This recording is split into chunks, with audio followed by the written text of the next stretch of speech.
अस्सलाम वालेकुम नाज़रीन। प्यारे नाज़रीन, ईद उल अज़हा यानी बकरीद का त्यौहार आने वाला है। इसलिए सबसे पहले आप सभी इस्लामिक भाई बहनों को एडवांस में बकरीद की बहुत बहुत मुबारकबाद। आपका दिल करे तो कमेंट बॉक्स में आप भी हमें मुबारकबाद लिख सकते हैं। प्यारे नाज़रीन, आज की इस वीडियो में हम आपको 3 ऐसे लोगों के बारे में बताने वाले हैं। 3 लोगों के अलावा चाहे कोई गुनाहगार हो, शियाकार हो या बदकार हो, मुसलमान हो या कलमा पढ़ने वाला हो, तो अल्लाह हर इंसान की कुर्बानी को अपनी बारगाह में कबूल फरमाता है। मगर ये 3 लोग ऐसे हैं जिनकी कुर्बानी अल्लाह की बारगाह में कबूल ही नहीं होगी। इसलिए आज की ये वीडियो आप सभी के लिए बहुत ही ख़ास है।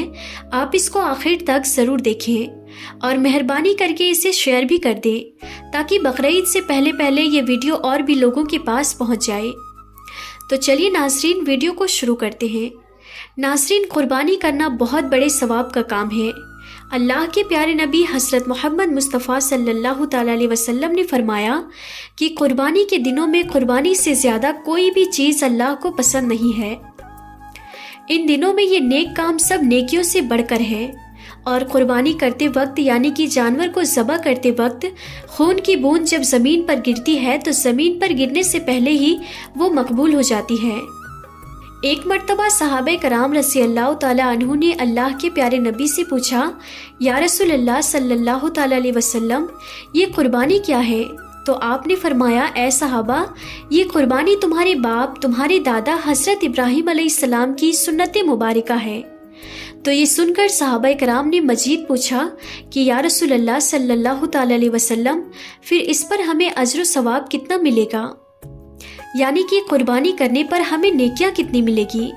तो इस पर अल्लाह के प्यारे नबी ने फरमाया कि कुर्बानी के जानवर की हर एक बाल के बदले तुम्हें एक एक नेकी मिलेगी।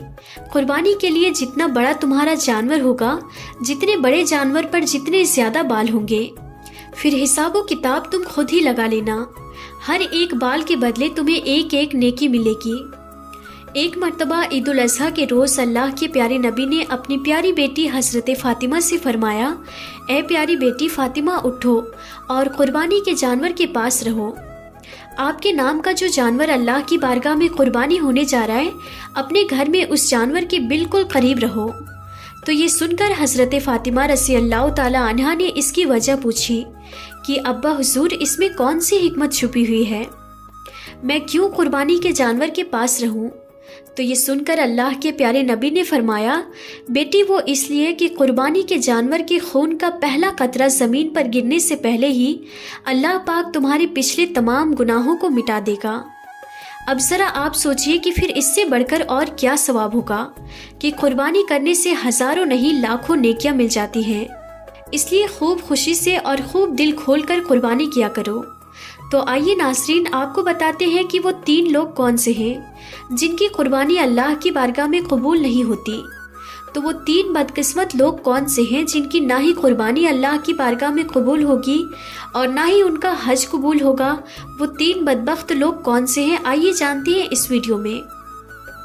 नाज़रीन, पहला नंबर पर है दिखावे की कुर्बानी करने वाला, यानी कि जो शख्स सिर्फ लोगों को दिखाने के लिए कुर्बानी करता है, अल्लाह की रज़ा के लिए कुर्बानी नहीं करता, तो ऐसे शख्स की कुर्बानी अल्लाह की बारगाह में कबूल नहीं होगी।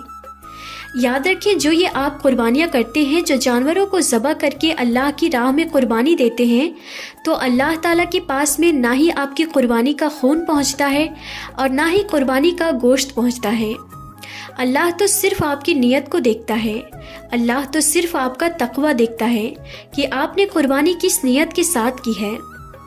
कुर्बानी करने के पीछे आपका इरादा क्या है, यानी कि आप कुर्बानी लोगों को दिखाने के लिए कर रहे हैं या गोश्त खाने की नीयत से कर रहे हैं या फिर अल्लाह की रज़ा के लिए कर रहे हैं।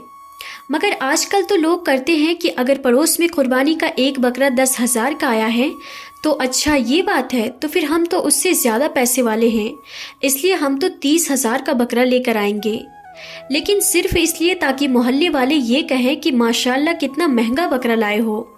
अच्छा, पड़ोस वाला 1 बकरा लेकर आया है तो हम तो पैसे वाले हैं, हम 3 बकरे लेकर आएंगे।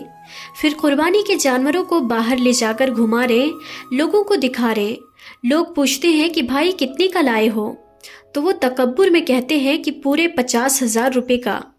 لیکن یاد رکھیں عبادت کی روح کیا ہے؟ تقویٰ۔ بیکار ہے ایسی قربانی، کوئی فائدہ نہیں ہے۔ ایسی دکھاوے کی قربانی کا کوئی ثواب ہی نہیں ملے گا۔ ایسی قربانی اللہ کی بارگاہ میں قبول ہی نہیں ہوگی، کیونکہ اللہ تعالیٰ نے صاف طور پر یہ کہہ دیا ہے کہ جو تم میرے لیے قربانیاں کر رہے ہو اس کا نہ ہی میرے پاس گوشت پہنچتا ہے اور نہ ہی قربانی کے جانور کا خون پہنچتا ہے تو صرف تمہارا تقویٰ۔ اللہ صرف آپ کے دلوں کا تقویٰ دیکھتا ہے، اس لیے قربانی صرف اللہ کی رضا کے لیے کی جائے، کسی دکھاوے کے لیے نہ کرے۔ نمبر 2، حرام کے پیسوں کی قربانی۔ ناظرین، دوسرا وہ شخص ہے جو حرام کے پیسوں سے جانور خرید کر، یعنی کہ حرام کے پیسوں سے بکرا خرید کر اللہ کی راہ میں قربانی کرتا ہے، تو ایسے شخص کی بھی قربانی اللہ کی بارگاہ میں قبول نہیں ہوگی، کیونکہ حرام کام اور حرام مال اللہ کو بہت زیادہ ناپسند ہے، اس لیے کہ حرام پر ہر وقت شیطان تھوکتا رہتا ہے۔ اس لیے ناظرین، حرام مال اپنے اولاد کو کبھی مت کھلانا، حرام کا ایک لقمہ بھی اپنی اولاد کو مت کھلانا۔ حرام آپ کی اولاد کی آنکھوں سے حیا کو چھین لے گا، حرام آپ کی اولاد کو بے حیا بنا دے گا۔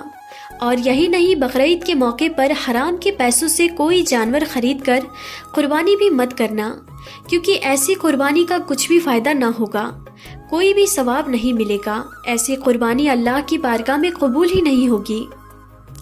اور نمبر 3، شرک کرنے والا۔ ناظرین، تیسرا شخص ہے شرک کرنے والا۔ یاد رکھیں کہ شرک کرنے والے کی قربانی بھی اللہ کی بارگاہ میں قبول نہیں ہوگی، اور یہی نہیں، شرک کرنے والے کا کوئی بھی عمل اللہ کی بارگاہ میں قبول نہیں ہوگا، نہ ہی نماز، نہ ہی حج، اور نہ ہی اس کی کوئی قربانی اللہ کی بارگاہ میں قبول نہیں ہوگی۔ اب آپ سوچ رہے ہوں گے کہ یہ شرک کیا ہے، تو ہم آپ کو بتا دیں کہ اللہ کے ساتھ میں کسی اور کو شریک ٹھہرانا ہی شرک کہلاتا ہے۔ اس کا مطلب یہ ہے کہ اللہ کی بارگاہ چھوڑ کر کسی اور کو خدا ماننا، جا کر بھیک مانگنا، اس سے اپنے مشکلات کا حل مانگنا، یہ شرک کہلاتا ہے۔ مطلب کہ اللہ کے سوا کسی اور کی عبادت کرنا شرک کہلاتا ہے۔ اللہ کے پیارے نبی حضرت محمد مصطفیٰ صلی اللہ تعالی علیہ وسلم نے فرمایا، اے صحابہ، شرک سے بچنا، تمہارے ٹکڑے ٹکڑے ہی کیوں نہ کر دیے جائے پھر بھی شرک مت کرنا۔ شرک کرو گے تو یاد رکھنا تمہارا کوئی بھی عمل رب کی بارگاہ میں قبول نہیں ہوگا۔ اے صحابہ، کیا آپ کو پتہ ہے کہ جب کوئی انسان زنا کرتا ہے تو اس وقت اللہ کو بہت زیادہ غصہ آتا ہے، اللہ زانی انسان پر غضبناک ہو جاتا ہے، لیکن جب کوئی انسان شرک کرتا ہے تو یہ وہ بدقسمت انسان ہوتا ہے جس پر اللہ زانی انسان سے بھی زیادہ غضبناک ہوتا ہے۔ مطلب کہ شرک کرنے والے پر اللہ بہت زیادہ غصہ کرتا ہے۔ اس لیے ناظرین، چاہے کچھ بھی ہو جائے، بھول کر بھی کبھی بھی شرک مت کرنا، اللہ کے ساتھ میں کسی اور کو شریک مت ٹھہرانا۔ اور ناظرین، ان 3 لوگوں کے علاوہ گنہگار ہو، شیاکار ہو یا بدکار ہو، مسلمان ہو اور کلمہ پڑھنے والا ہو، اور اگر وہ قربانی کرتا ہو تو ہر ایک انسان کی قربانی اللہ کی بارگاہ میں قبول ہوتی ہے، لیکن ان 3 لوگوں کی قربانی اس وقت تک قبول نہیں ہوتی ہے جب تک کہ یہ لوگ سچے دل سے اور اللہ سے پکی توبہ نہ کر لیتے ہوں۔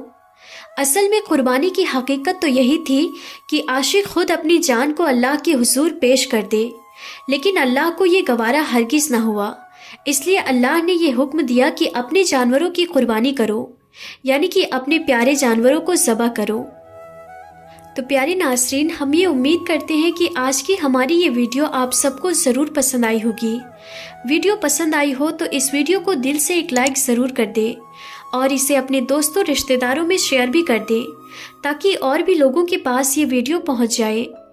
اور اگر آپ نے ابھی تک ہمارے چینل تابش علم کو سبسکرائب نہیں کیا ہے تو آپ اسے ابھی سبسکرائب کر لیں اور پاس میں دیے گئے بیل آئیکن پر بھی ضرور کلک کر دیں تاکہ اسی طرح کی نئی ویڈیو آپ کو سب سے پہلے مل سکے۔